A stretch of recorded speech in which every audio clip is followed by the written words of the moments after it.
Have you ever had a neighbor look you straight in the eye and tell you to get off your own property? That's exactly what happened to me the afternoon everything changed. It was one of those perfect lakeside days.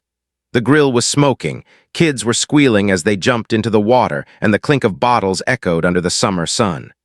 You know those rare moments when life feels untouched by all the noise of the world? That was me, standing on my dock, thinking this was going to be just another memory with family and friends. Then she appeared. At first, she looked ordinary, like she could have been anyone's mom. Short haircut, oversized glasses, sensible shoes that probably hadn't left the sale rack. She carried a clipboard like it was a sword, clutching it with a confidence that didn't fit the scene. No hesitation. No awkward neighborly smile. She walked across my yard like she owned the place, like I was the one trespassing. I thought she was lost, maybe confused, but when she opened her mouth, the air around us changed. "I'm going to need your guests to leave the dock immediately." Flat cold, not a question, not a polite request, a command. My buddy Jake, who's worked construction for 20 years and has dealt with every kind of difficult client, just froze, spatula dangling in his hand. He looked at her like she'd just spoken another language. I laughed, thinking this had to be some kind of mix-up. "Ma'am, this is my property, my dock. Whatever authority you think you have ends right there at the property line." I expected her to fluster, to backpedal, to mutter about misunderstanding and leave. That's how these things usually go when someone tries to throw fake authority around. But this woman didn't blink. Instead, she smiled, and it wasn't the kind of smile that softens a conversation. It was the smile of a chess player who knows they've already won, watching their opponent scramble without realizing they're in checkmate. "Oh, Mr. Roberts," she said. And the way she said my name, I'll never forget it, like she'd rehearsed it, like she'd said it out loud over and over again in rooms I wasn't invited into. That's when the unease hit me, because how did she know my name? She lifted her clipboard, flashing a stack of papers that looked official at first glance. Headers, seals, paragraphs of bureaucratic jargon. She introduced herself as the newly elected HOA president for this district. "Here's the thing, we don't even have an HOA. I told her that, straight to her face. And that's when the conversation slipped from strange into terrifying. She started rattling off details about my life, personal details. She knew I traveled to Dallas once a month.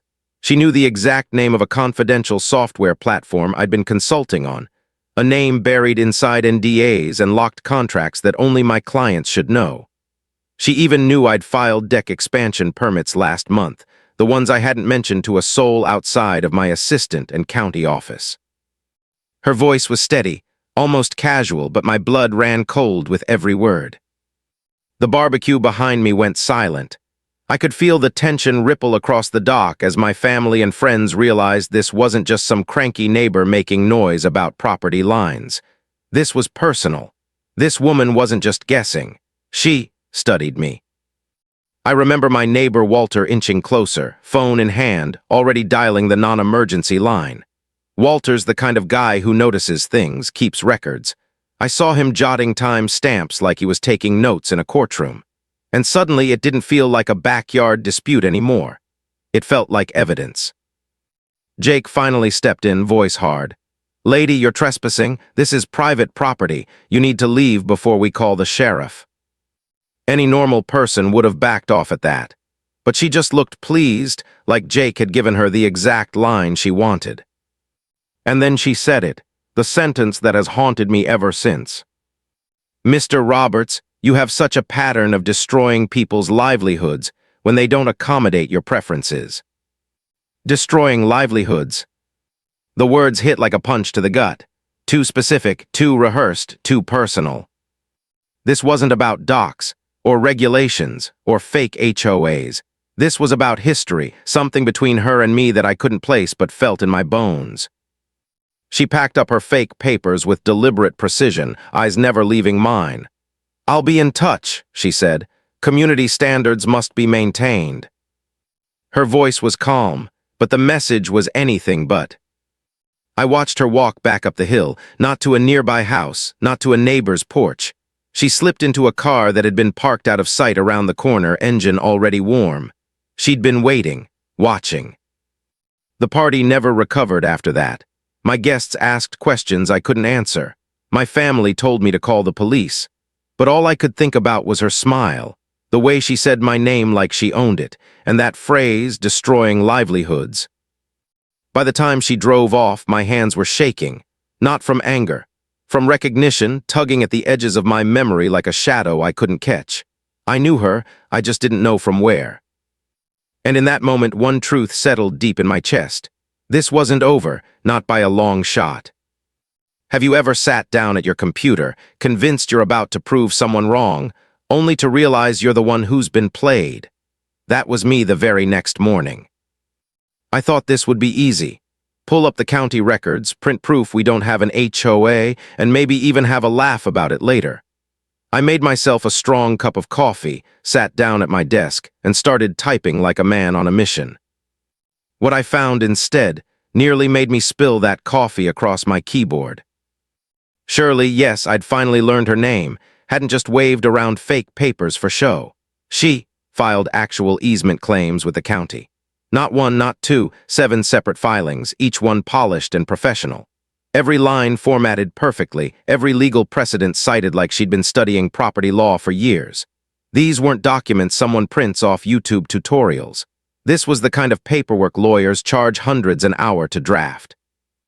My stomach dropped as I clicked through page after page. The signatures, the notary stamps, the county file numbers, it was all real.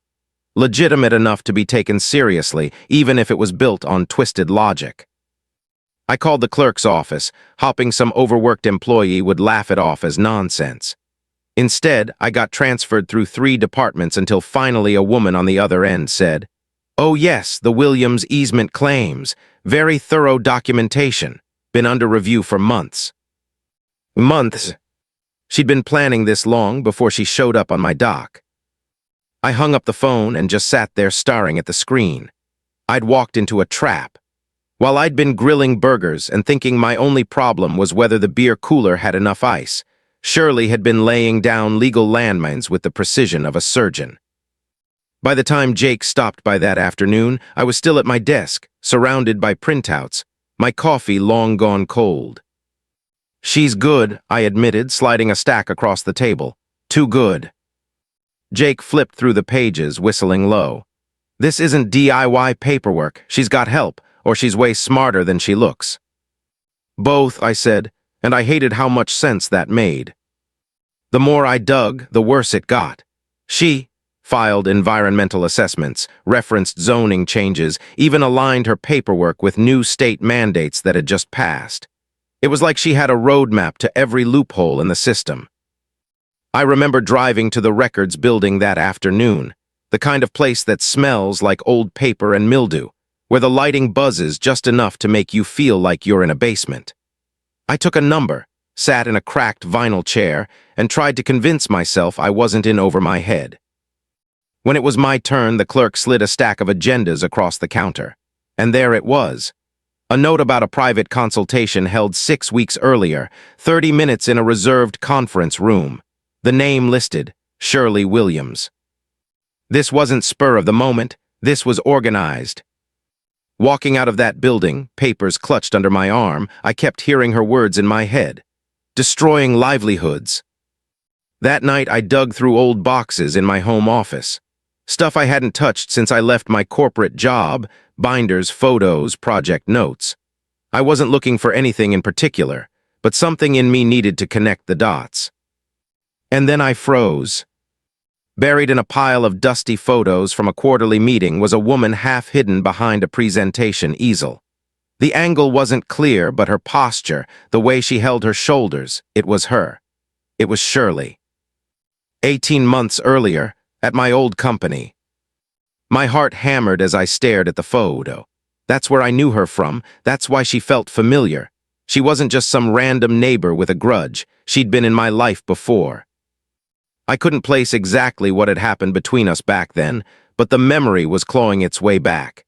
And suddenly her obsession, her precision, her need to watch me squirm, it all started to make sense.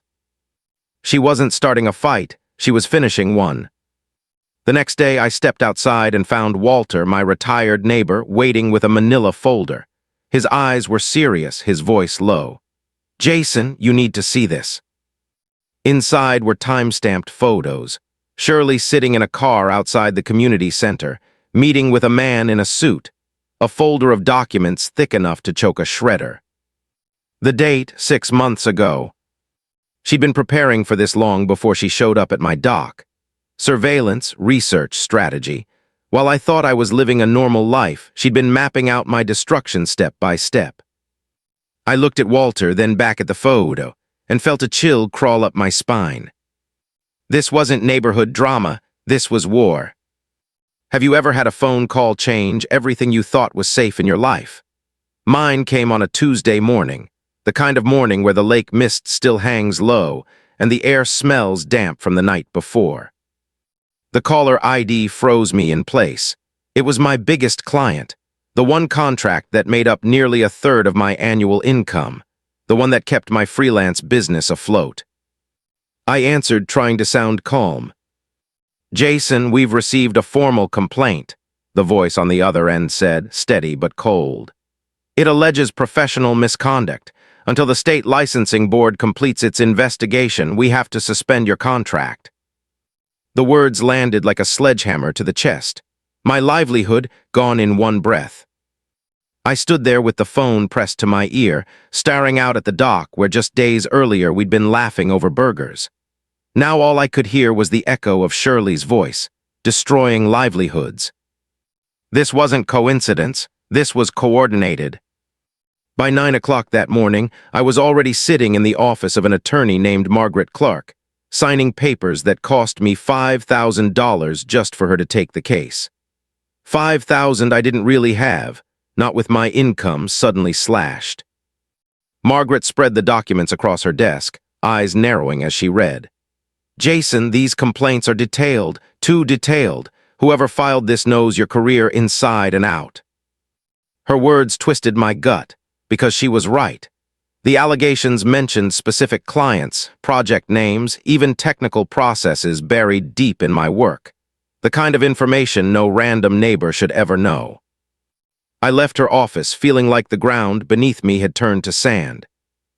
That afternoon, I started calling neighbors. If Shirley had come for me, maybe she'd come for others too.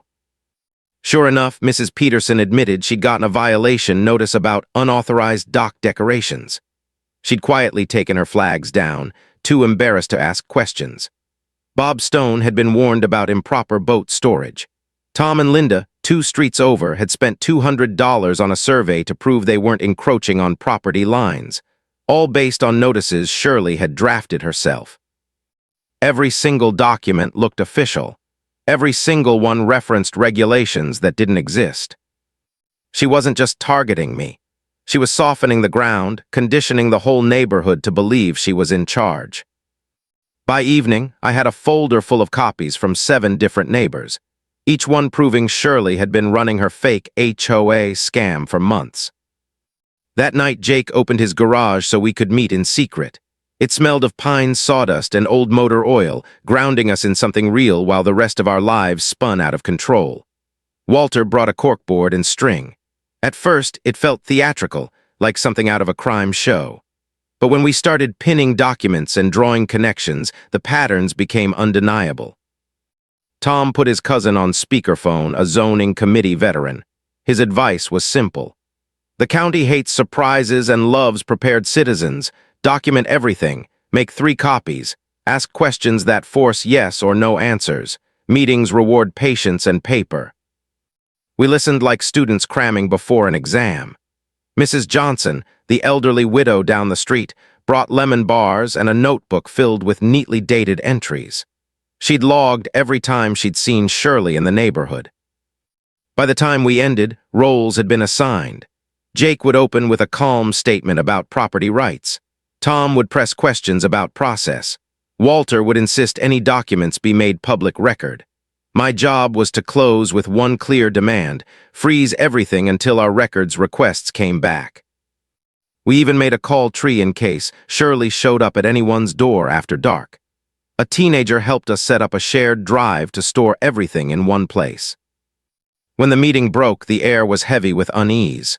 Nobody looked heroic, but we looked ready, and sometimes that's what bravery actually feels like.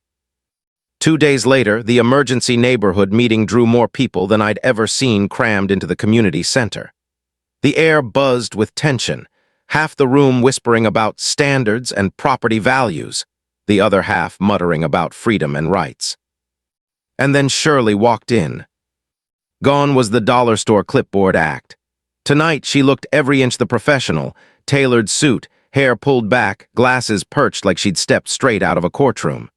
She carried a briefcase full of documents, arranging them with surgical precision.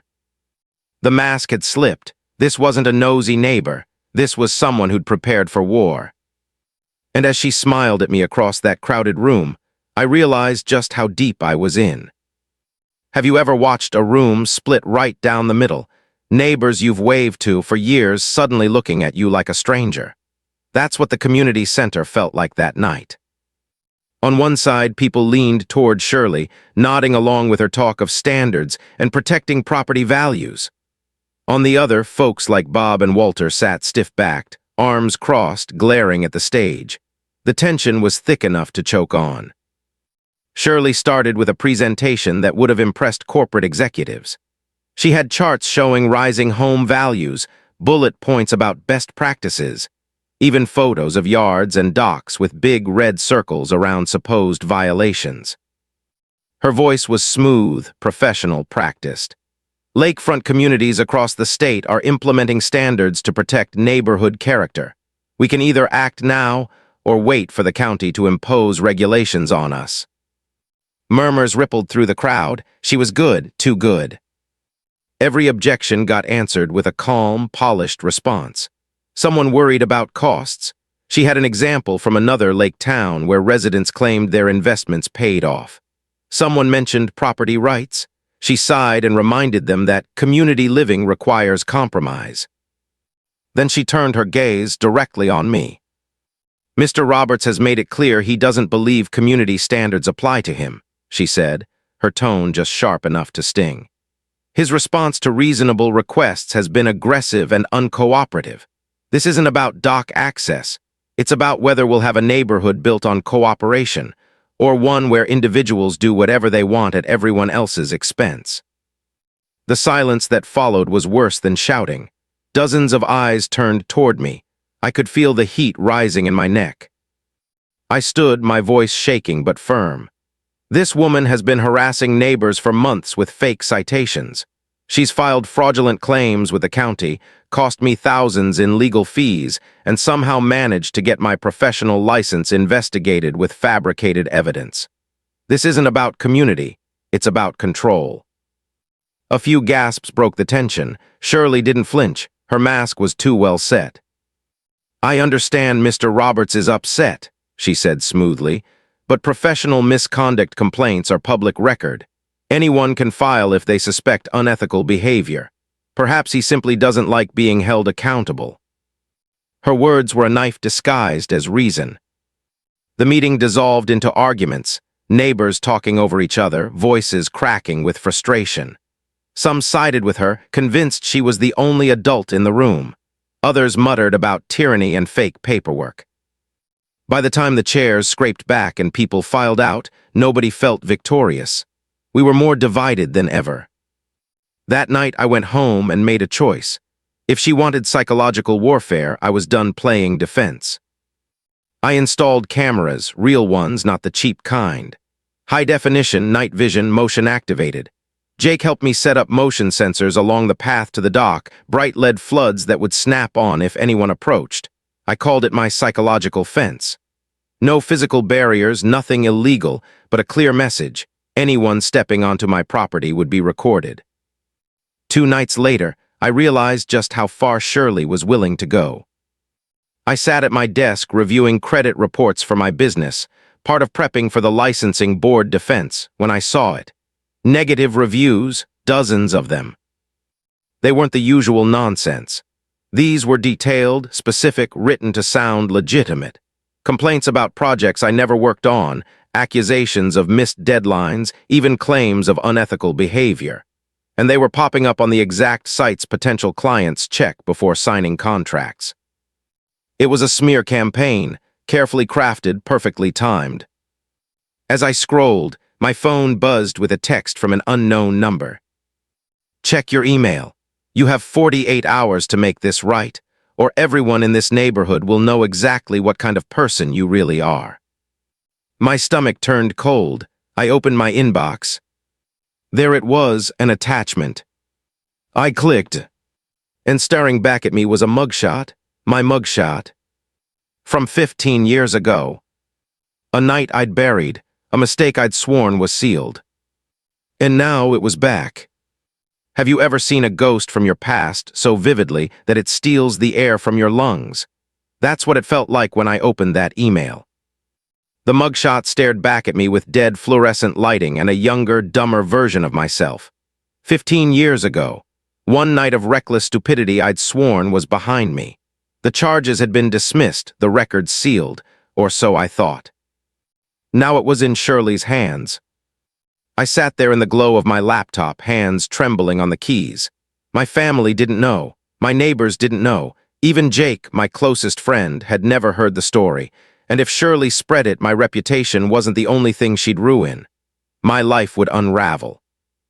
The next morning, I was sitting across from Margaret Clark again, my attorney, heart pounding as I slid the email across her desk. She scanned it, jaw tightening. Jason, if she dug this up, she's got access to sealed records. That's not easy, and it means she's willing to burn you to the ground. Her words stung because I already knew she was right. Margaret tapped the licensing board complaint, flipping through the pages. Look at this level of detail. This isn't a neighbor with a grudge. This is someone who studied you like a case file, someone with motive, resources, and patience. And then I saw it. At the bottom of the complaint, typed in sharp black ink, complainant's full name, Shirley Ann Williams. The middle name unlocked a floodgate. Shirley Ann Williams, Finance Department, Data Tech Solutions, Employee ID 4773. The memory slammed into me like a freight train. 18 months ago, before I quit corporate life, I'd noticed irregularities in client billing. Tiny numbers that didn't add up. Little clerical errors that didn't feel like mistakes.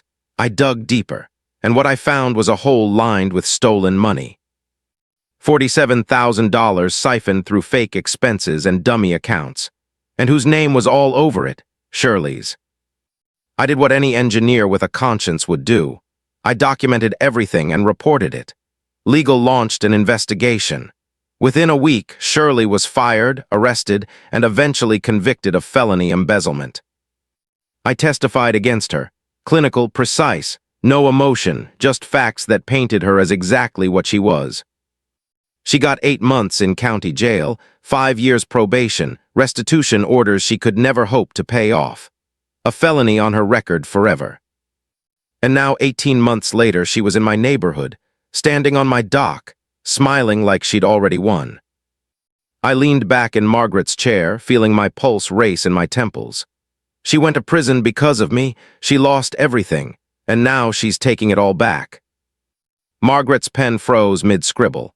Jason, this isn't a property dispute anymore. This is revenge, calculated, deliberate revenge. Her words hung in the air like smoke. That evening, as the sun dipped low and the lake shimmered like molten glass, I sat outside on my deck staring at the water. The question gnawed at me. Was I the hero who exposed a thief or the villain who destroyed someone's life? It wasn't supposed to be complicated. She stole. I caught her. End of story. But now, looking at the wreckage of my career, my reputation, my peace of mind, I wasn't so sure. I tried to picture Shirley in that jail cell. Cold, concrete, metal cot, fluorescent lights buzzing all night. Months to think. Months to plot. Months to let her anger boil into something sharp enough to cut. And she'd used every one of those days to sharpen the blade. That night my phone buzzed again. Another unknown number, this time no threats, just 4 words. You should have stayed quiet. I stared at the message until the screen went black. Quiet, that's what she wanted. Silence, submission. But sitting there, listening to the creak of the dock and the soft slap of water against the shore, I knew one thing with absolute certainty. I wasn't going to be quiet. If she thought prison made her dangerous, she hadn't seen what I could become when pushed to the edge. This wasn't about survival anymore. It was about justice. And maybe about revenge of my own. Have you ever felt the walls of your own home closing in, like even the shadows were listening? That's how it felt in the days after Shirley's text.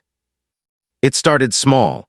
My motion sensor lights clicked on at 3 a.m., flooding the yard with sharp white beams. Nothing there, just empty grass swaying in the wind.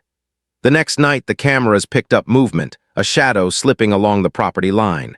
The image was grainy, but the posture was unmistakable. Shirley.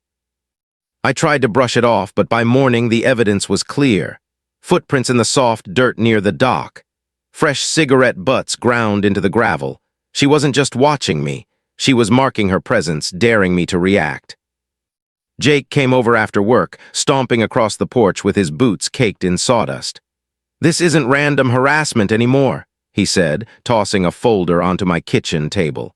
3 neighbors had their mailboxes ripped out last night. Guess what was left in their place? He slid a photo toward me, a single sheet of paper taped to a wooden stake. Black letters bold across the top, HOMEOWNERS Association violation. The neighbors had all received the same citation, failure to comply with docu standards. Bob Stone, normally a calm man, was furious. "I've lived here 30 years, he growled over the phone, his voice gravelly with rage.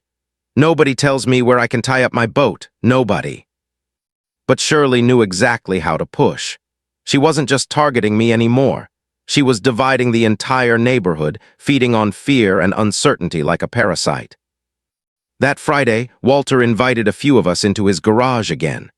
The smell of motor oil and coffee filled the air as we stood around his workbench, staring at a map he'd taped down. "She's drawing lines," Walter said, pointing to the houses she'd hit with violations.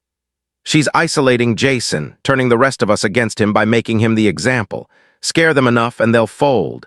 They'll think joining her little association is the only way to avoid being next." He wasn't wrong. That week, 2 families down the road quietly signed her membership forms. They slipped into her camp out of fear. But what chilled me most came the next morning. I woke to the sound of hammering. At first I thought Jake had come by early to help with repairs, but when I stepped onto the porch, my stomach twisted. At the end of my driveway stood a brand new sign. Metal bolted into the ground, gleaming in the sun.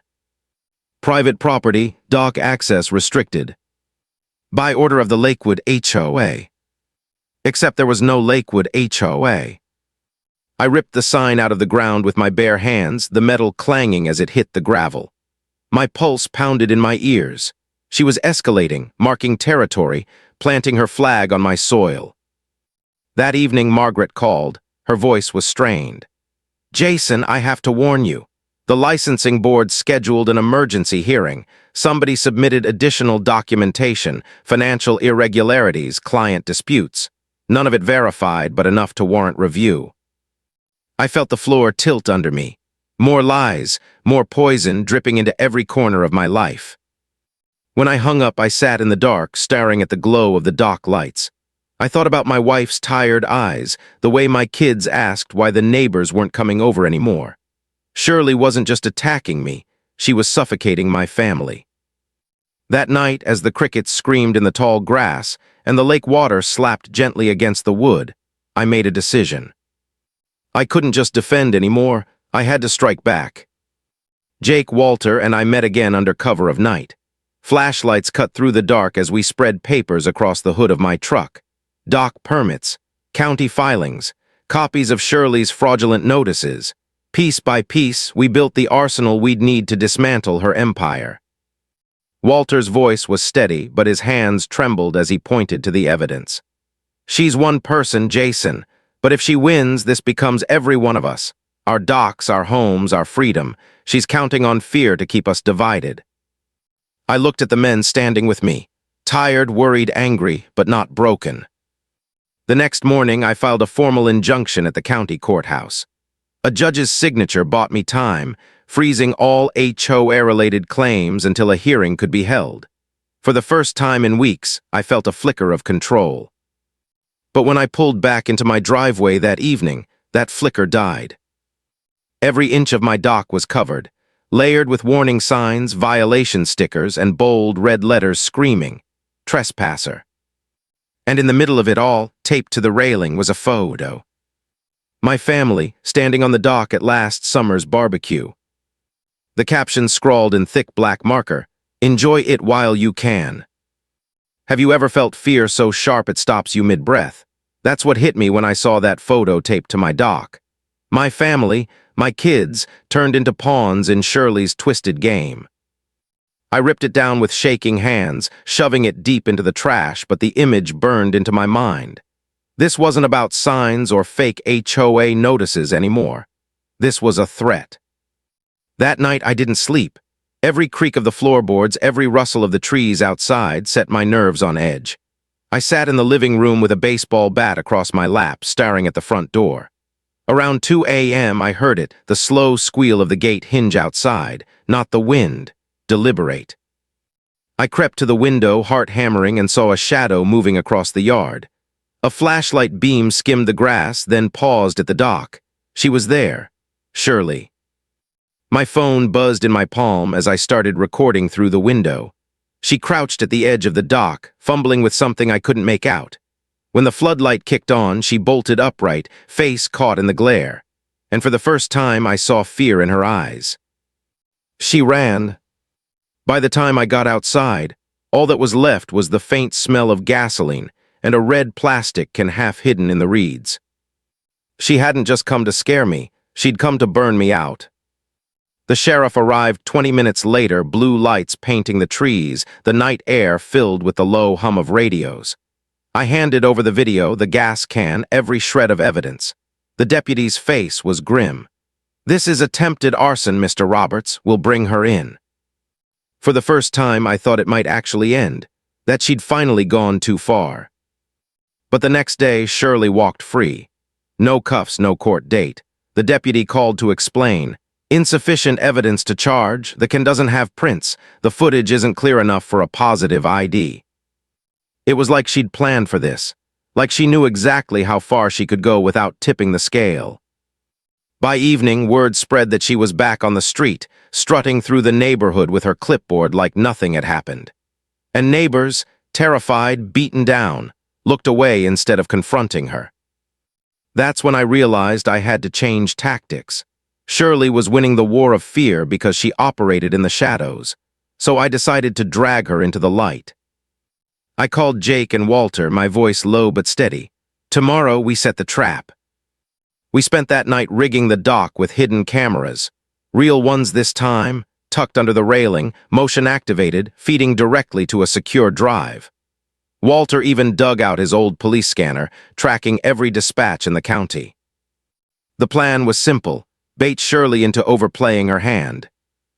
The next morning, I hung one of her fake HOA signs right back on my dock, bold and visible. A red rag to a bull. Then I waited. The hours dragged, the lake quiet except for the hum of cicadas. By afternoon, I was half convinced she wouldn't take it. Then I heard the gate creak. I stayed hidden inside, watching through the feed. Shirley marched straight to the dock, clipboard in hand, muttering to herself as she scribbled notes. Then she did exactly what I'd hoped.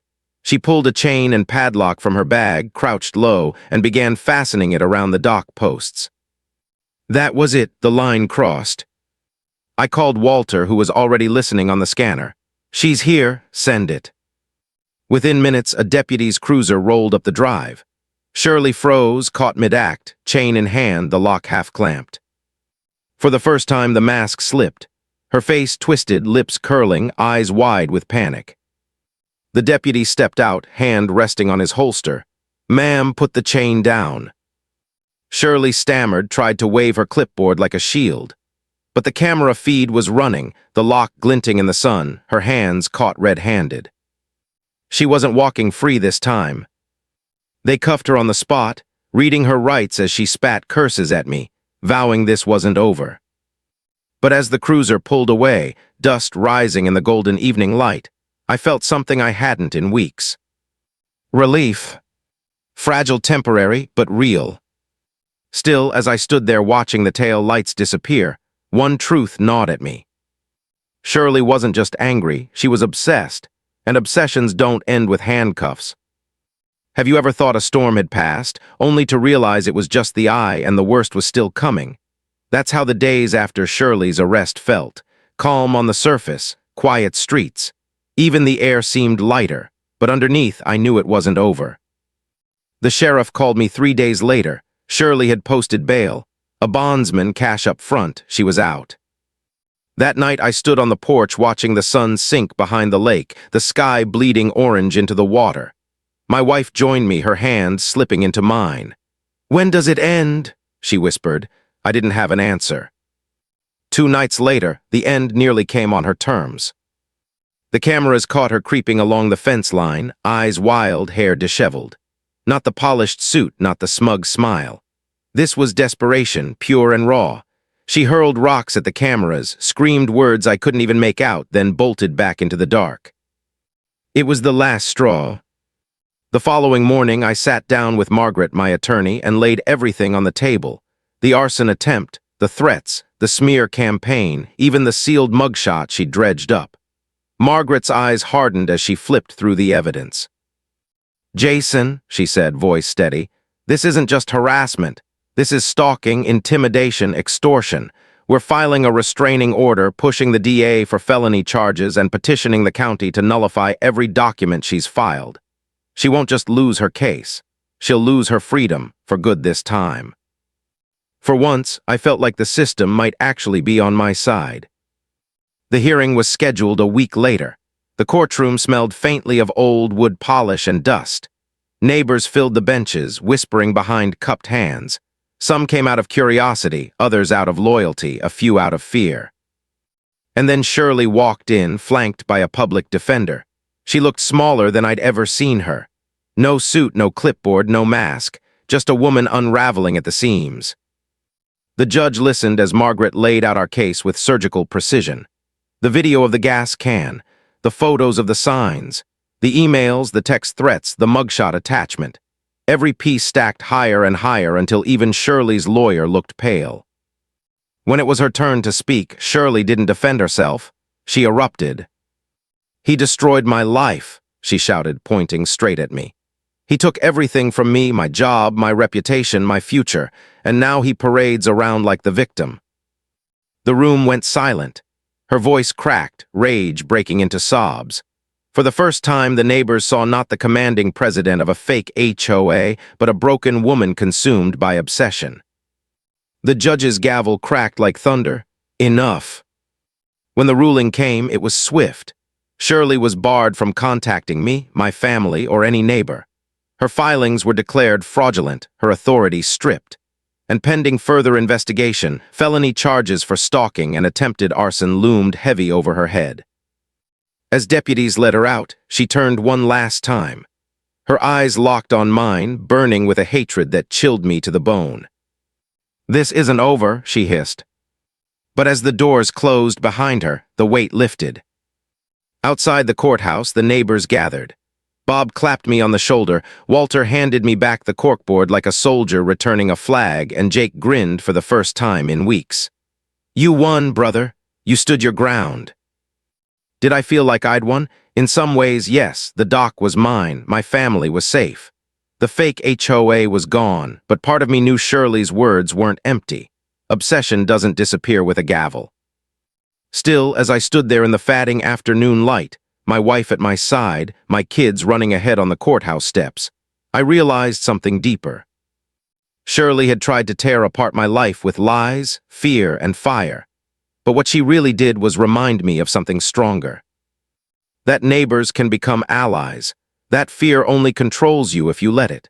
That dignity sometimes looks like standing in the storm with your head held high. And maybe, just maybe, the truest kind of victory isn't revenge.